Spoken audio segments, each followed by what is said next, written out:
How to use Family Link on iPhone. So this is the thing. If the parents have an iPhone and the kid has an Android phone or whatever, it's actually pretty easy. You just create a Google account for your child and make sure that you type in the birth date that's under 13. But if the child has an iPhone, then that's now a problem. Because on iPhone, Google Family Link cannot fully set up a child device using the iPhone the same way an Android can.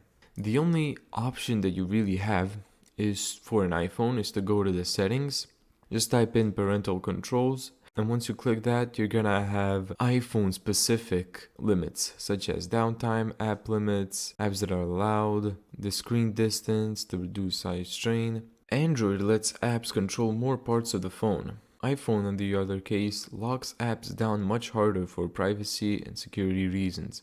That's why Google Family Link works much better on Android than iPhone. Google itself says children on iOS can only be partially supervised. On Android, Google owns the operating system, owns the Play Store, and owns Family Link, so Google can deeply integrate parental controls directly onto Android itself. Thank you so much for watching this video. If you found this tutorial helpful, make sure to give it a thumbs up and subscribe. And as always, see you in the next video.